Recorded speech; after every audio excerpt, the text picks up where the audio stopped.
Hello，大家好，我是阿奇。那今天想跟大家分享一支蛮小巧，然后我还蛮喜欢的一支 Canon RF 系统的一支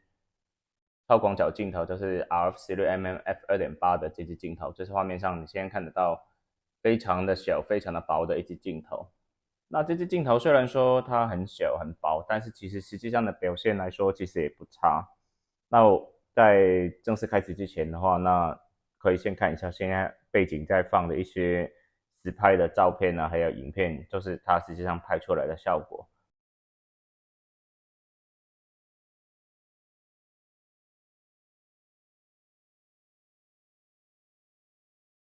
OK，那以 16mm 这样的超广角的镜头，你可以看到以全幅镜头来说，这支镜头是真的是非常的小，跟非常的轻，它才165克的重量，然后你可以看到它的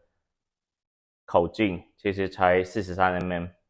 大概以全幅镜头来说的话，这支超广角大概是我看过最轻巧的一支，而且它光圈最大还可以到 f2.8的一个大小。那这支镜头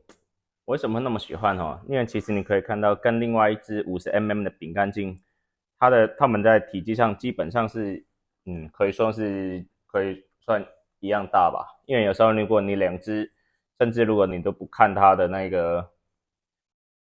文字的那个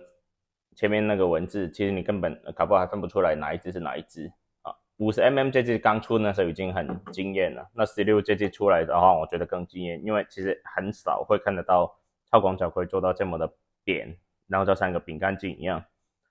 那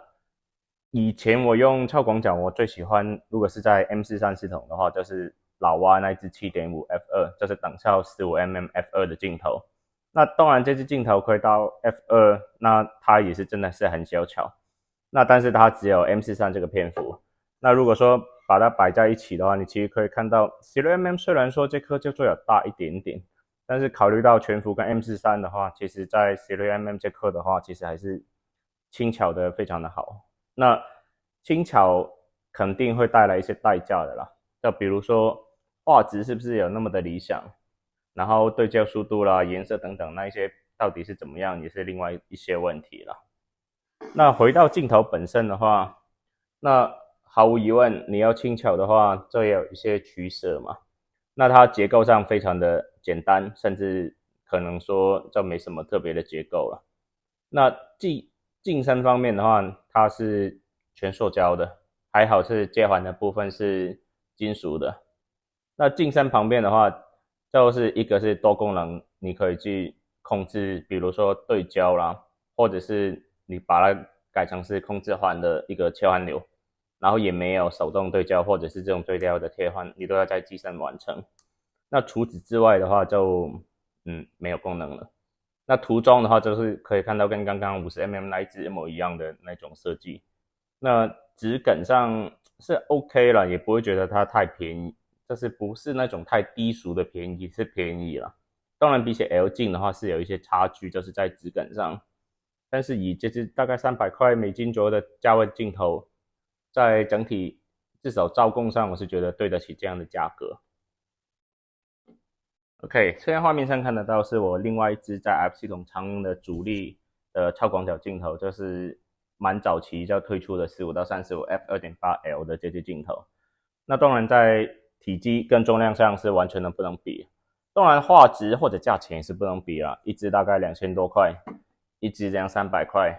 那一支就是饼干镜一样小，很轻巧很好带的饼干镜嘛，然后一颗就是像砖头一样800多克，当然以全幅来讲也不算太，这就真的很重了。但是两只比起来的话，其实在重量上就会有明显的差别。尤其是比如说，你把它装在机身上面的话，其实 R5这样搭配起来，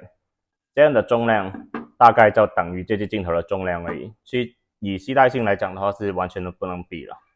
但是如果说我今天想要轻装出门，然后有一支超广角当成是副机或者备用机的话，那我大概会带这样的组合出去。但是如果说我今天是主要的拍的主题就是风景啦，或者是一些建筑物啊、室内的话，那也许这样的组合的话，品质是最好的。然后带出去就是一台主力机。但如果你要轻重的话，其实16节课的话，其实这是一个很好的选择。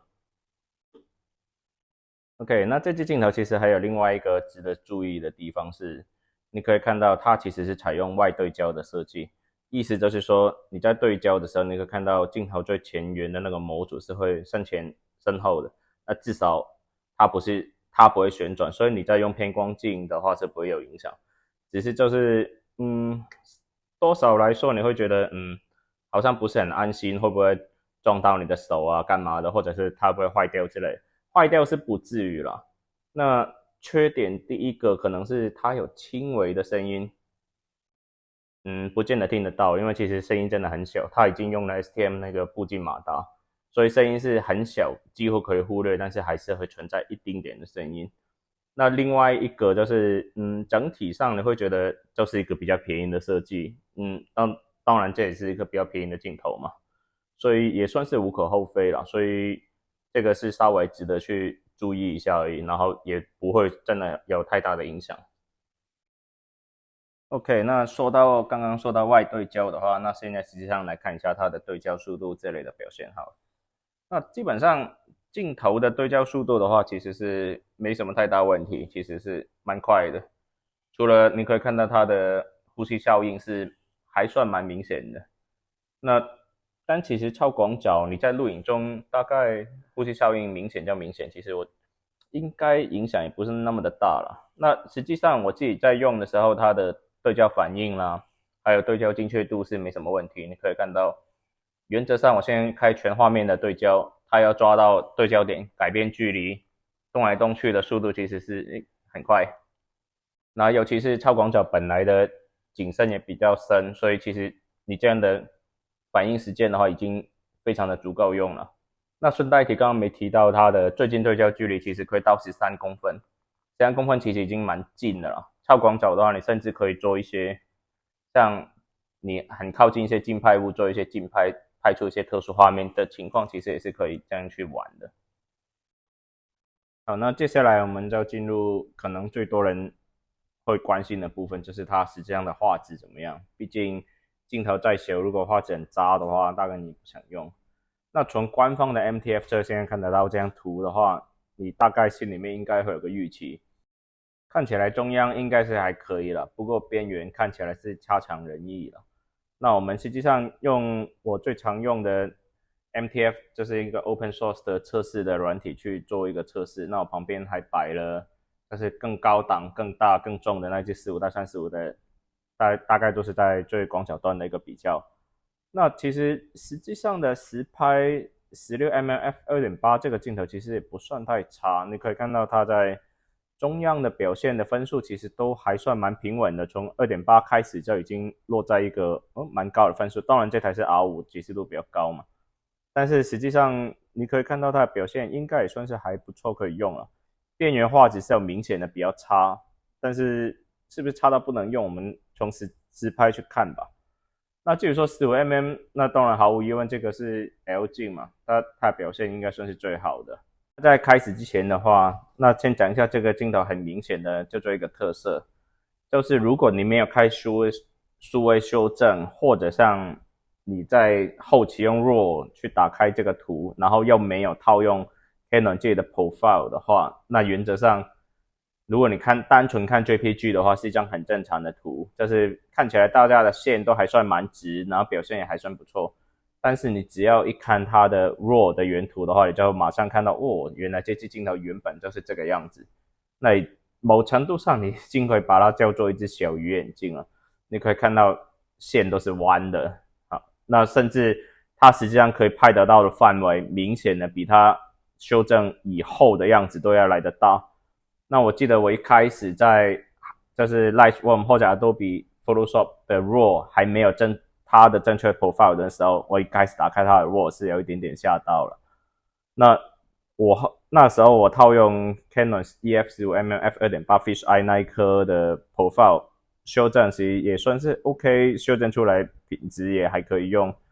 那当然现在你在 Lightroom 或者是 Photoshop 的话，这里直接有 profile， 这 Canon 跟 Adobe 合作的 profile 已经可以去套用了。那如果真的完全不套用这个修正的话，可能表现应该是叫做不太能接受了，尤其是线弯成这样，除非你把它当成是颗鱼眼去用了。OK， 那回到正题，那这个镜头在刚从实拍的 MTF 图去看的话，其实你可以看到，在光圈全开中央叫做还可以嘛，现在这张就是中央是 f2.8 全开，你从右下角可以看得到一些实拍的数据。那中央基本上表现还不错，那边缘就不太行了，尤其是越边缘，你可以看到越有种明显的松散，然后色散也有一点点明显。你可以看到也是有一些明显的紫边在那里，那其实也不到太差了。其实实拍上这样用的话，其实还可以。那当然，如果说是说到 F4 的话，你可以看到现在边缘有明显的改善。再回到中间的话，有比刚刚明显再扎实一些些。色散还有，也是比较淡一点点。但是整体来说 ，F4 的表现已经落在还可以用的范围了，至少这样看起来已经没太大问题了。再说到 5.6 的话，你可以看到边缘的部分也是明显的在扎实好些，中央就没有太大差别，因为中央已经很好了。再说 5.6 那个差异已经没有那么的大了。色散还是有，但是也是再轻了一点点啊。基本上这个镜头其实说到 F4 的话，大部分时间已经可以用了。我通常我自己拿来用的时候，通常都是说到 F4 了。结果再说到 F8 再好一点点，那个差异是很不明显。F11 的话，反而表现就开始下降。你可以从画面上看得到，像这张是 F8， 这张是 F11， 明显的可以看得到，那个草又好像没有那么扎实了。当然不是不能用啊，但是就是已经因为 diffraction， 就是因为内反射，然后它已经表现要比较不好一点点。所以原则上我自己在用这支镜头，蛮多时候都是 F4 或者是 F3.5 啊之类的。至于完完全全从全开 F2.8 的话，相对来说可能稍微少一点点。因为像你户外如果真的是用 F2.8 上这张 F2.8， 当然你缩图我现在没有放大来看是 OK， 看起来好像还可以。但你其实中间的话没有问题啊，但是你一看边缘这个样子好像有点不能接受了。像你一说到 F8 的话，整个非常的扎实，中间没有太大区别，有扎实一点点了。那其实户外一般拍风景也好，拍一些建筑物也好，你通常没事干，你应该也不会想要用 F2.8 去全开去拍摄嘛，这也很奇怪啊。所以其实这支镜头虽然说全开的表现没有那么的好，但是也就说可以用。尤其是你考虑到它体积才这样的话，其实我是觉得 OK 了，对得起它的价钱跟体积了。那至于说室内是不是真的很糟，那这边就看一下一张室内的实拍好了。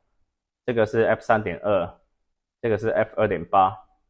这支镜头很有趣，就是你只要把光圈微缩，像你现在看说根本连1级都不到，半级都不到了，说一丁点的话，马上sorry，马上就已经有星芒看得到。这是手持的啦，所以以它的虽然说没有防手震的话，手持实际上当然不会像你用 Olympus 那一种，他们那个 IBIS 那么的，就是机身防手震那么的强。但是 R5 的机身防手震再配这个没有防手震的镜头，实质上的实拍我通常1/10秒、1/15秒，大概没有太低的成功率，都是还 OK 的成功率。拿来录影也算是啊。好，那回到正题，就是室内拍摄。那室内拍摄的话 ，F2.8 中央你可以看得到我现在 F2.8 跟 3.2 之间切换。F2.8 的话，你可以看到中央其实是有一点点差异， 3.2 已经有在扎实了不少， 2.8 可以用，但是 3.2 你可以考虑到要有星芒，画质要比较好的话，其实缩一点点的话，我是觉得无妨。所以通常大部分时间 2.8 的全开的使用几率还真的没那么大，我通常可能给它光圈缩一点点去使用了。至于说回到边缘画质的话，因为实际上你在拍实际上景物很边缘，像现在左下角或者是右下角这种极度的边缘，通常也不太会有太重要的东西在，实际上很重要的东西或者线条很清晰分明的东西在那里了。所以说极度边缘的画质没有那么的好，好像在实拍上也没到那么的重要了。那我们最后来总结一下这个镜头。那当然世界上没有真的叫做很完美的镜头，你要它好，然后又想要它很轻巧，然后要很便宜，那基本上是不太可行了。那这个镜头以$300左右的价位，大概就9000块左右台币的镜头来说的话，你可以考虑到它的大小、它的重量、它的整体表现，其实都落在一个非常不错的平衡点了。那当然，你要求要从中央到边缘都要有极度锐利的话，那你大概你能够选择的可能要往 L 镜那边去走，然后你就要忍受它的高价位、高体积感比较重的镜头。但如果说你需要的是一支轻巧但是画质还可以的镜头的话，那其实这支 16mm f2.8 的表现也不差。其实你可以看到实拍上，如果你真的你有稍微缩一点光圈，你不要用 f2.8 从头拍到尾，你缩到 3.5 啊 5.6， 其实它的表现也已经落在大部分人都可以接受的程度。尤其是你先拍照，你大概都是放 Facebook 啊 Instagram 啊，或者是一般用的话，其实那个差异又会更小了。所以其实有时候选择镜头的话，你可以从自己的需求去做一个出发去考量啊。你真的要轻巧比较轻松拍的话， 16mm 这支镜头已经非常的足够去使用了。那就跟大家分享到这边。那如果觉得我这支影片做的还可以的话，那可以请大家点个赞，或者是分享，或者是订阅，我会尽量的去做更多的分享。那就谢谢大家。